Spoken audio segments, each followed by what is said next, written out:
परमात्मा कहते हैं कि मैं ऐसा भाव बनाओ आप अपना भगवान के प्रति कि हे दाता आपका दास हूं, गुलाम हूं, और जैसे रखोगे नो ही रहूंगा। मैं तो ईब आपका हो गया।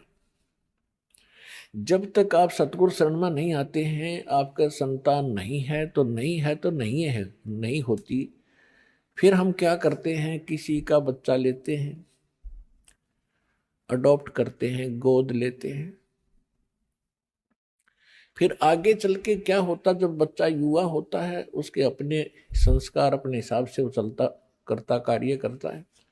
तो लास्ट में ये आता है कि भगवान अगर मेरा बच्चा होता, वो बूढ़ा बुढ़िया न्यू क्या करें फिर बतलाते हैं, तो क्या ये ऐसा व्यवहार करता, यानी फिर उसके उसके साथ भी खिंचाता नहीं। तो परमात्मा कहते हैं कि ये भूल है आपका, क्योंकि आपने लोकवेद और परंपरा का ही निर्वाह किया है। अब जब आप परमात्मा की शरण में आ जाओगे, फिर वो जो चाहेगा वो करेगा। यदि आपको संतान देना अनिवार्य समझेगा, कोई अपनी अच्छी आत्मा भेजेगा। और दूसरी बात ये होती है कि समाज ये कहता है कि जिसके संतान नहीं वो मनहूस व्यक्ति है। और यहां तक कहा करते थे कि उसकी शकल नहीं देखनी चाहिए सुबह सुबह, जिसके संतान ना हो। बे औलादे आदमी की सुबह सुबह दर्शन नहीं होने चाहिए। ये तो है लोकवेद दंत कथा, एक संसार के विचार, जगत के विचार। और भगत के विचार सूक्ष्म वेद क्या कहता है। देखो वैसे तो सभी अच्छी आत्माएं हैं परमात्मा की, जो भगवान के चरणों में लगे हैं, मनुष्य शरीर प्राप्त है, अपना निर्वाह कर रहे हैं, ठीक ठाक रह रहे हैं, तो अच्छी आत्मा सभी हैं। लेकिन सूक्ष्म वेद में यह बताया है कि वो परमात्मा की दृष्टि से वो बहुत ही अच्छी किस्मत के व्यक्ति है जिनका संतान नहीं है। अपने आत्माओं हमेशा जगत और भगत का इन बातों पर आपस में विरोध और झगड़ा रहा है। ये झगड़ा रहो या ना रहो या सच्चाई है। उसका कारण क्या है कि जैसे सुखदेव ऋषि जी मां के गर्भ से निकलते ही 12 वर्ष की तक मां के गर्भ में रहे थे, और मां के पेट से बाहर आते ही वो 12 वर्ष की आयु का शरीर बन गया एकदम उसका, और उठकर चल पड़े अपनी और नाल को साथ कंधे पर डाल कर कि आगे काटूंगा इसने कितने। तब उसके पिता व्यास ने कहा था कि बेटा मुझे दर्शन तो दे दे। अरे 12 वर्ष तक इंतजार करी, पुत्र होगा पुत्र होगा, पुत्र मोह में व्याकुल हूं मैं बेटा। तो सुखदेव ऋषि ने देखा नहीं अपने पिता की ओर, और चलते चलते कहा कि ऋषि जी अब मुझे यहाँ के इस जो संसार का ये जो चक्र है इसका मुझे पूर्ण ज्ञान हो गया, और अब मैं इसमें फंसू नहीं। और ऋषि जी ना जाने कितनी बार आप मेरे बाप हो लिए, ना जाने कितनी बार मैं तेरा बाप हो लिया। ये तो बुरी बीमारी है, इब का मेरी कट्ट न दे। मैं नहीं देखूं आपकी शकल भी, कहीं मुझे आप मोह ना हो जा। ये मोह एक बहुत बुरी जबरदस्त बीमारी है। तो सूक्ष्म वेद में कहा है कि सुखदेव ऋषि क्या बोले, एक लेवा एक देवा दूतम, और कोई किसी का पिता नहीं पूतम। ऋण संबंध जुड़ा एक ठाठा, अंत में सब 12 बाटा। आज आप कितने प्यार से रह रहे हो, आपके बेटा बेटी कितनी अच्छे लगते हैं भी अच्छे, सबको प्यार लगता है क्योंकि यहाँ रह रहे हैं ठाठ से उनके साथ। 1 मिनट में मृत्यु हो जा, बेटा मर जाए, बेटी मर जाए, आप मर जाओ, पूरा परिवार नाश हो जाता है। वो प्यार भी है, अच्छे भी लगते, फिर इसका बने क्या, व्हाट इज यूज। फिर कहाँ गया वो आपका जुगाड़, सारा जीवन खो दिया इससे काम पे। और भक्ति भी करते हैं, सत्य नहीं करते हैं, शास्त्र अनुकूल नहीं करते, नकलियों के पास करते, तो वो भी व्यर्थ है। एक समय एक कोई परिवार पूरा का पूरा, जिसमें 15-16 सदस्य थे, एक गाड़ी में 12-13 सदस्य, एक बूढ़ा घर पर रह गया था और बाकी सारे सत्संग में भेज रखे थे, किसी संत के सत्संग में, और 20-25 वर्ष से वो सत्संग में थे। सत्संग सुनकर वापस आ रहे थे या सुनने जा रहे थे, इतना ध्यान नहीं। दुर्घटना में 12 के 12 मर गए। चुच्ची बच्चा का आग्रह ना, वो नाश हो गया। एक वो बूढ़ा रह गया 70 साल का। अब क्या है ये, ना जाने काल की कर डारे, किस विध ढल जा पासावे, और जिनाते सरते बहुत खुड़कती, उनानो केड़ा हासावे। तो यही संसार के अंदर, इस गंदे लोक में आप जिस आस को लेकर जी रहे हो, या आपकी भारी भूल है, और यह भूल मिटेगी भगवान से, इस सच्चे ज्ञान से। फिर बात रही कि ये भी मालिक को मालूम है कि ये 3 गुण, इन तीनों गुणों का जो त्रिगुण में माया का जो दबाव है, ये ब्रह्मा विष्णु महेश स्वयं नहीं बचे इससे, तो जीव नहीं बच सकता। अब परमात्मा का सहारा चाहिए इस जीव को। तो किस परमात्मा का? यदि आप विष्णु जी का सहारा लेते हो युग काल के अंतर्गत, और काल ने आपको फंसा रखा है, तो आप इस जाल से बाहर नहीं हो सकते। यदि शंकर जी की पूजा करते हो तो भी नहीं हो सकते। ब्रह्म की पूजा करते हो, ये स्वयं ही आपको फंसा ही रहा है, ये तो आपको इस मार्ग पर आने ही नहीं देगा जिससे आपका छुटकारा हो, क्योंकि इसको यहां आपको फंसाए रखना इसका एक उद्देश्य है कि इसको भूख लगती है, इसको श्राप लगा हुआ है काल भगवान को, ब्रह्म को, जो गीता अध्याय नंबर 11 के श्लोक नंबर 32 में कहता है कि अर्जुन मैं काल हूं और सबको खाने के लिए अब आया हूं। श्री कृष्ण में प्रवेश कर गया हो, ये ऐसे करता है। तो इसको श्राप लगा हुआ है 1 लाख मानव शरीरधारी प्राणियों के नित आहार करने का। उसके लिए आपको ऐसे रोक रखा कबीर साहब ने बताया धर्मदास जी को, कि जैसे कसाई बकरे पालता है और बकरे और बकरी नर मादा छोड़ देता है एक बाड़े में, पूरे उनके लिए चरागाह भी बनाता है, जलाशय भी बनवाता है, ऊपर शेड भी डालता है गर्मी सर्दी ओलों से बचाने के लिए। तो वो बकरे ये सोचते हैं हमारा मालिक बड़ा दयालु है, हमारी कितनी केयर टेक कर रहा है, कितनी देखभाल करता है। लेकिन वो जीव हैं, उनकी इतनी बुद्धि काम नहीं करती कि अब तो आपने दयालु दिखा है, और फिर सामने जब भी आवश्यकता होती है, किसी का बेटा हो चाहे बेटी, माँ मरो चाहे बेट बाप है, निकाल ले जाता है पकड़ पकड़ के कान। तो परमात्मा ने आगे बताया है कि आप इस स्थिति में हैं। यहां से बचने के लिए आप जी ने, कबीर परमेश्वर जी कहते हैं, मेरी शरण ग्रहण करनी पड़ेगी। फिर मैं आपको काल से अपनी फर्द में अपने नाम करा लूंगा, फिर ये तुम्हारे से कुछ नहीं मांगेगा। तो उसके लिए आप जी ने परमात्मा की शरण ग्रहण करनी पड़ेगी, और शरण ग्रहण करने के बाद फिर मर्यादा से रहोगे, तब आपकी ये बच्चे भी ठीक रहेंगे। मालिक को मालूम है कि ये नहीं रह सकते, चाहे कितना ज्ञान हो ले और कितना कुछ कर ले, ये दबाव इतना है आपके ऊपर। फिर भी परमात्मा ने एक विकल्प निकाला है, इसका एक अल्टरनेट बताया है कि मेरी शरण में रहे। जब लग हंसा हमरी आना, काल लगे ना तेरा बाना। अब वहां जहां वो सत्संग सुनने जा रहे थे या आ रहे थे, तो वहां तो काल का ही व्यवस्था थी सारी, वहां तो वो भक्ति है ही नहीं।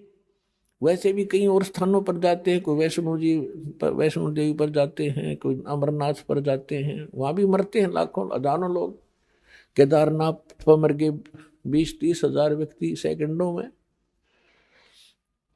तो वो तो सारी काल व्यवस्था ही है, वहां तो वो करेगा ही करेगा, वो तो सबको खावेगा। वहां तो उसकी खूब पहुंच है, उसके अंतर्गत है सारा स्थान। जब आप परमेश्वर कबीर जी की शरण में आ जाओगे, फिर उसकी नहीं चलेगी।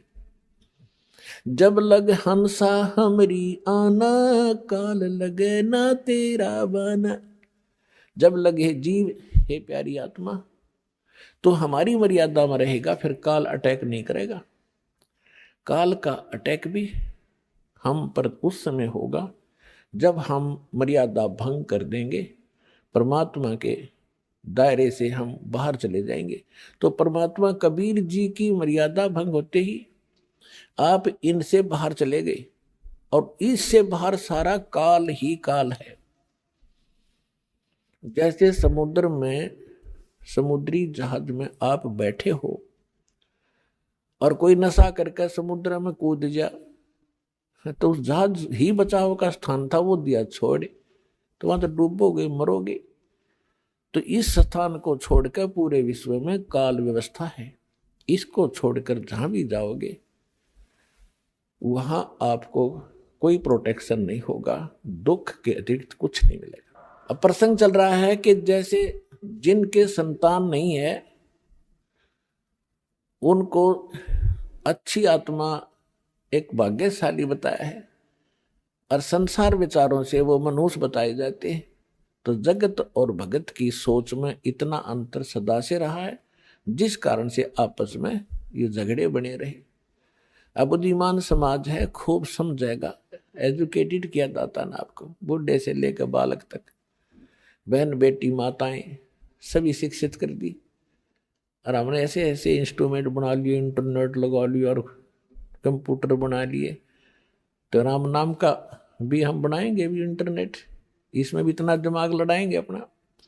तो यहाँ परमात्मा कहते हैं कि जैसे एक लेवा एक देवा दूतम, और कोई किसी का पिता नहीं पूतम।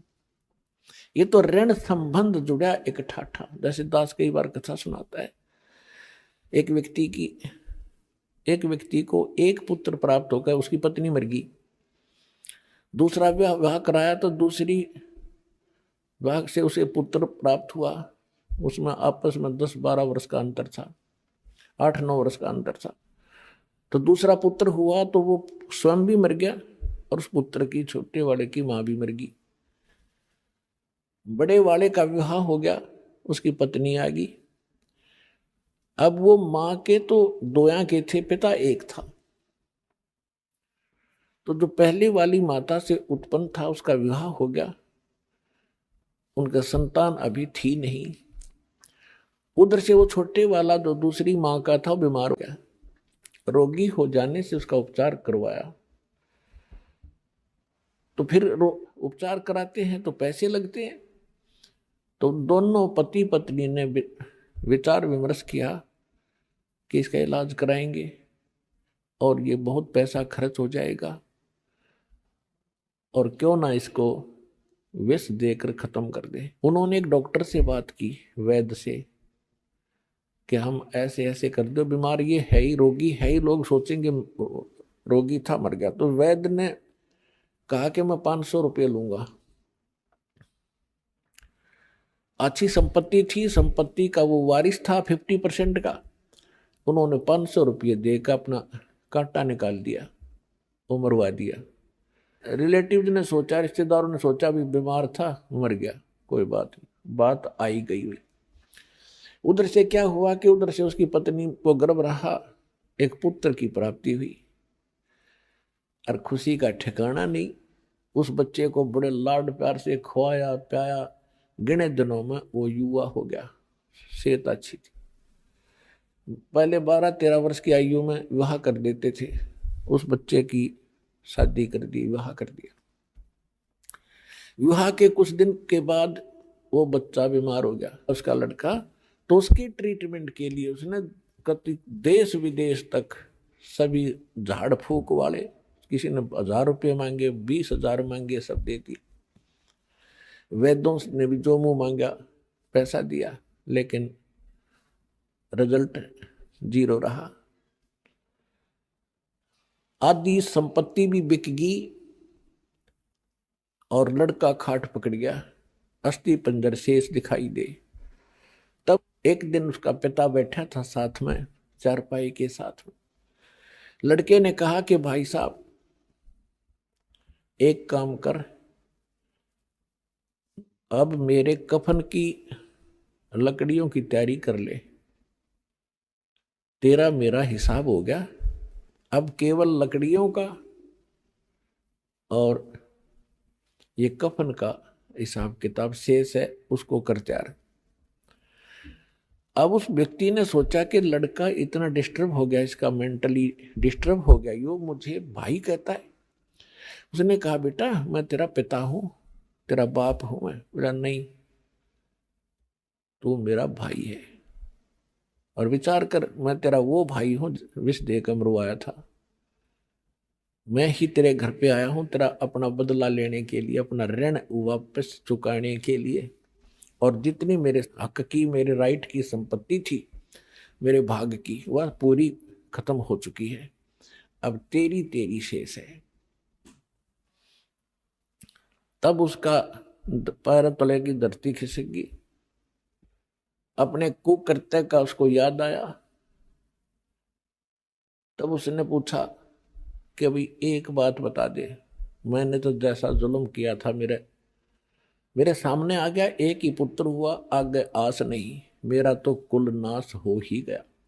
पर एक बात बता, हमने तो जो जुल्म किया तेरे साथ हमारे सामने आ गई, इस जो तेरे भाई आई है तेरी ये लड़की जिससे तेरा विवाह हुआ है, अब इसने के कौन सा पाप कर दिया, यह जिंदगी फूकी जाएगी तेरे साथ। क्योंकि उस समय सती प्रथा थी कि तेरे साथ या जीवित जलाई जाएगी, इसने कौन सा दोष कर दिया बेचारी ने।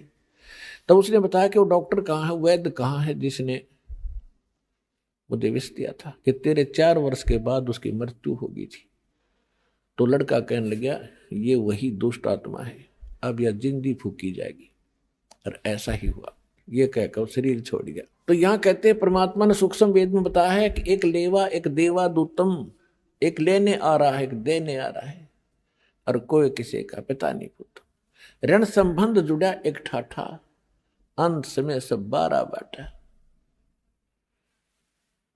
और इसको फाइनल समझ लेना, जो भी आपका बेटा है या बेटी है, पिता या पुत्र है या माता है, पत्नी है, ये आपका लेन देन कोई ऋण है इनके साथ, ये पूरा करना पड़ेगा।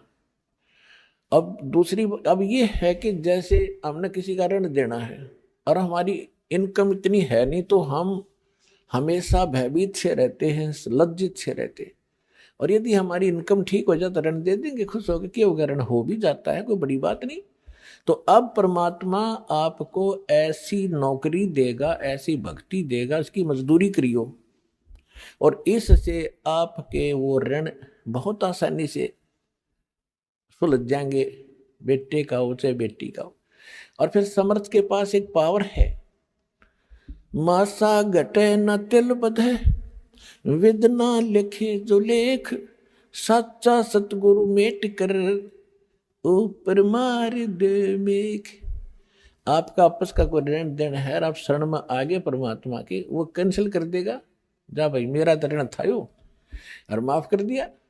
बच्चों को मैं दूंगा तुम्हारे, इनको पालूंगा पोसूंगा, इनके संस्कार बनाऊंगा, आप हो ऋण मुक्त, आप भी पार, ये बच्चे भी पार हो जाएंगे। तो ऋण खत्म कर दिया दोनों का। जैसे एक बार सरकार ने,